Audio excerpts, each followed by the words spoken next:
My name is David Sloan. I'm a criminal defense attorney in Fort Worth, Texas. A large percentage of my practice involves defending highway drug interdiction cases throughout the state.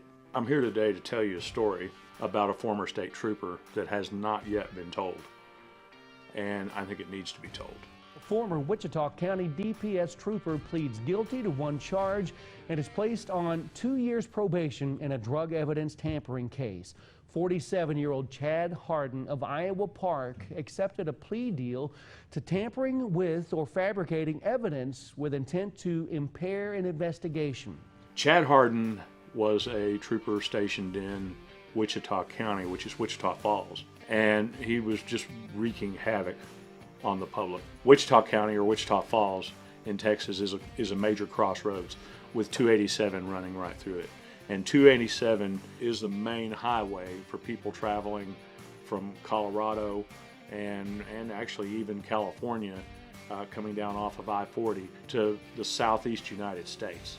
Mr. Harden was stopping traffic left and right. He's lauded himself as being the #1 interdiction trooper in the state of Texas, and I believe that's accurate. His arrest rate was much, much higher than those of his similarly situated peers. I actually had my own background investigation done on him and everything, and let me tell you why. When people get arrested for having small amounts of marijuana or THC or something like that, generally speaking, if the officer arrested him fair and square, he didn't lie about the reason for stopping him, or he didn't lie about the reason, his justification to search him, treated him with the respect that they were due, there's no hard feelings. All right, we all be careful. Have a safe trip. Thank you, sir, yes, for yes, sir. letting me make it. Okay. Being understanding. Yes, sir. There's a closure with my client as we're walking out of the courthouse. They're not mad at that officer. He was just doing his job. But not with this guy. Never with this guy. People loathed him as they were walking out, and often, said that he fabricated the reasons for stopping him, or fabricated the reasons, said he smelled something that he didn't smell. I believed him. I didn't hear this elsewhere in the state. Other counties I was coming from, people would come walk out of the courthouse. They wouldn't say that trooper lied on me, but I got that a lot with this guy.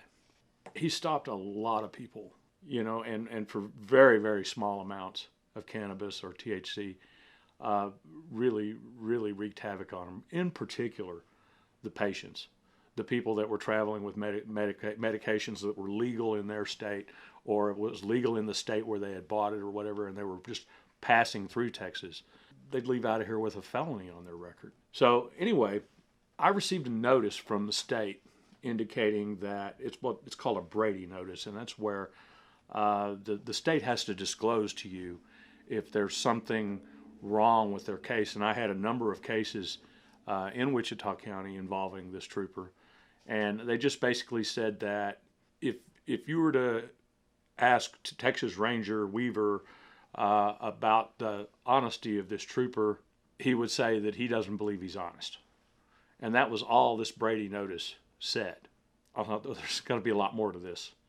This doesn't sound to me like he told this Texas Ranger a fib while they were having coffee. There's certainly a lot more going on with this case. The cases I had involving this trooper were all felonies, and first the state offered to reduce them to misdemeanors when I started questioning this Brady notice I got, and I wasn't accepting that. And then they dismissed the cases outright. And then now certainly I was very curious what happened. Well, lo and behold, a few weeks later, this trooper had resigned, and he had been accused of mishandling evidence, tampering with it. But he was also charged with possession of a controlled substance. So that certainly piqued my interest as to just exactly how he'd been mishandling it. Now, the media just blew right past it. Harden was involved in scores of traffic stops and drug cases in past years, most along US 287. Hundreds, if not thousands, of pounds of marijuana and other drugs were seized, along with, in many cases, thousands of dollars in cash. Apparently, they just weren't asking the right questions. And immediately I started asking a lot more questions. I hit the Department of Public Safety with a flurry of public information requests, and they were opposing me at every turn. The main one that kind of left me dead in the water was that it was pending a prosecution. This happened all back in 2019, right before COVID hit, so there's been a lot of delays anyway. But on a weekly basis, I started checking the mainframe up in Wichita County to see when the criminal cases against this trooper were disposed of. And as soon as they were, then I was right back on their doorstep. Highway patrol cars in Texas, they have cameras hidden in the headliners of the patrol car. And that's one of the things that an interdiction trooper will do, is they'll stop you and they'll just be just as nice as they can possibly be. Oh, you were speeding, but I'm going to give you a warning. You know, come on back here and have a seat in my car. You know, let's be friends.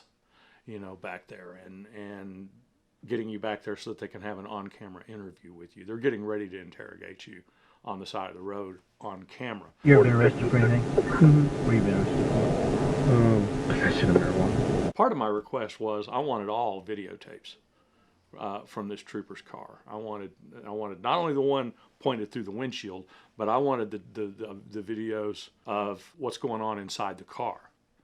And lo and behold, I got the answer that I was suspected.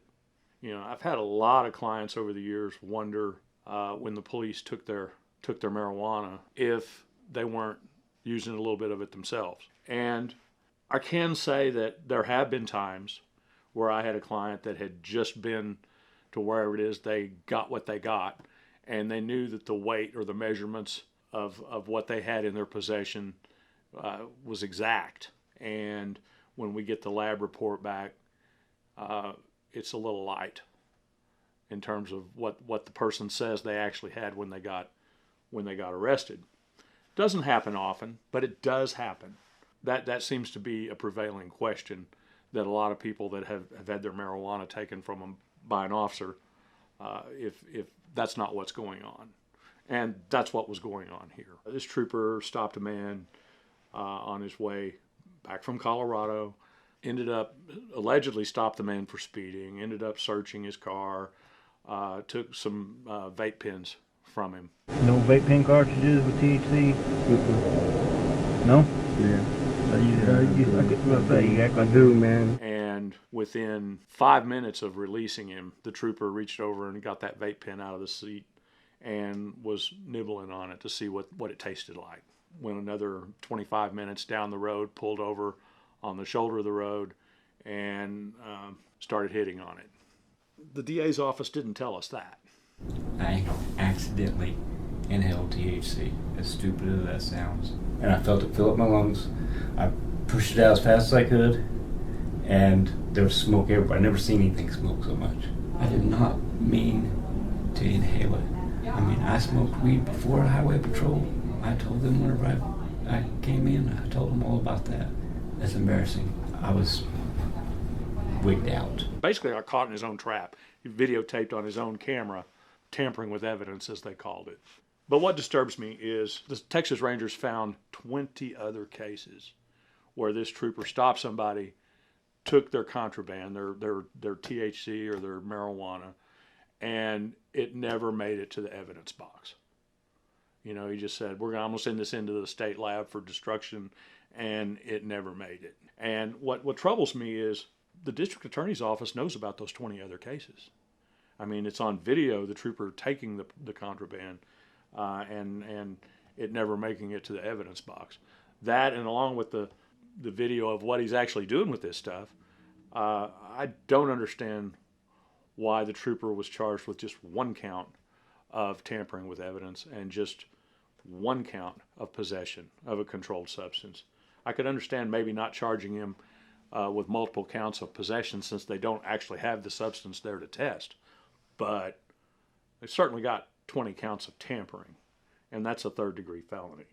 Tampering with evidence is something the police often will charge somebody with here in Texas. If they pull them over and they're like, oh, the cops are pulling me over, and they throw something out the window, and the police go back and get it and find that it's marijuana or whatever, frequently they'll charge the driver with tampering with evidence. But typically the punishment for that is, usually about 4 years probation. Now, with Trooper Harden, when he finally went to court, they dismissed the possession of a controlled substance outright. And they took a guilty plea for the evidence tampering, and they deferred any kind of adjudication on him. And the deferred period, the deferred adjudication probation period, was for only 2 years. 2 years is, in a lot of counties, what a first offender, 2 years probation, is what in a lot of counties a first offender gets for simple possession of marijuana without this breach of public trust. You know, at least my clients went out and bought it with their own hard-earned money. They didn't use a badge to take it away from somebody else. Basically, when you do a deferred adjudication, the judge says, okay, I've got enough evidence here to find you guilty, but I'm going to withhold that finding. And if you go on community supervision and you do everything you're supposed to do and don't do what you're not supposed to do, at the end of that term, I'll dismiss these charges against you. And at that time, the person who was on community supervision can have the record sealed from public view. So in this case, I was very concerned that this trooper would be back out on the road wearing a badge again. Certainly never with the Texas Department of Public Safety again, but there are some agencies that'll hire people they shouldn't. But part of the plea negotiations with this trooper was that he had to surrender his Texas Commission on Law Enforcement licensing, and he signed a permanent surrender. So I think he's pretty much done, at least here in Texas. In every profession, you've got good and bad people.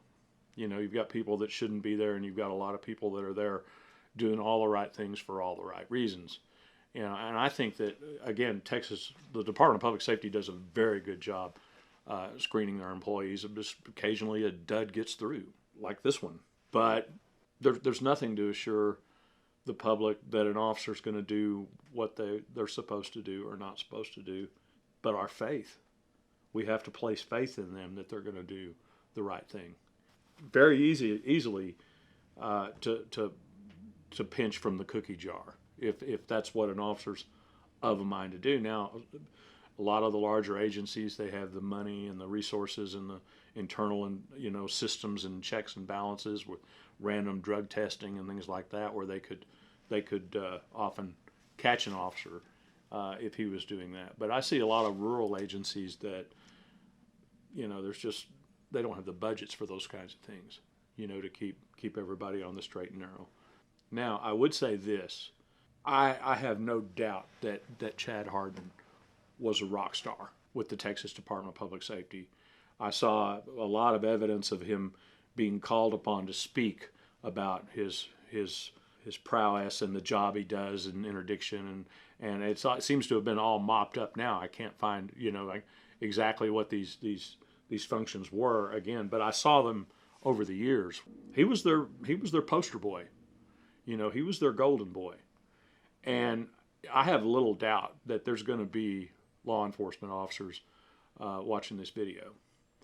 And if you've got an officer that's standing head and shoulders over their peers, all things being substantially the same in terms of the volume of calls and volume of activity and all that, but if they're standing head and shoulders over their peers in the number of arrests they're making, instead of focusing on how they're doing everything right, you might better be looking to see if they're doing something wrong.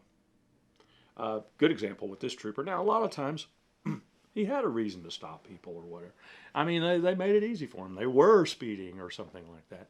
But I had a lot of instances with this trooper where it was something he claimed to have seen, but it was always, when I would go back and look at the video, what he saw was so far out of range of the camera, you really couldn't tell. I didn't get that with other troopers. Other troopers, if they said, the driver failed to stop at a designated line, I could go right back to that video and see it. And in high frequency with this trooper, that wasn't the case. Unfortunately, when it's subjective like that, where where a court has to rely on an officer's word that he did see that, and there's nothing else to support that, most judges will go with that officer. So I think that this could be a good wake-up call that your rock star may not be. I would just like to know why this guy got such a good deal in the justice system, because that's not what I've seen with other people. And I mean, it just seems to me like he should have been made an example of rather than shielded from the consequences of his actions. On these 20 other cases, these weren't cases where there was a custodial arrest. These were cases where a citation was issued, personal use.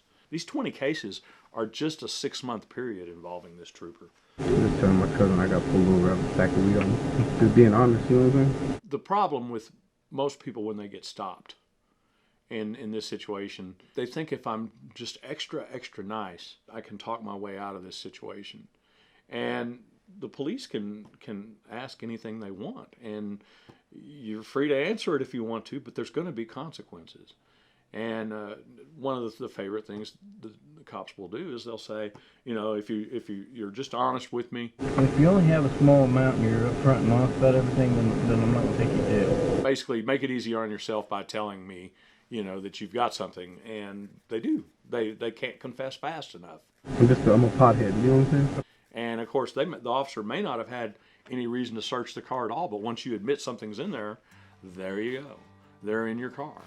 The best way to survive any police encounter is to say as little as possible, do as little as possible, and be as polite as possible. You know, don't offer anything, and you don't have to answer these questions.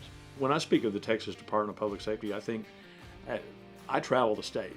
I go to rural counties where there's really nothing but, well, if you look at the map there, you'll see that every one of those counties I've been there at least once, and most of them multiple times. I think I'm in a better position to speak about our highway patrol than any other lawyer in the state. It's my hope that this man never wears a badge again.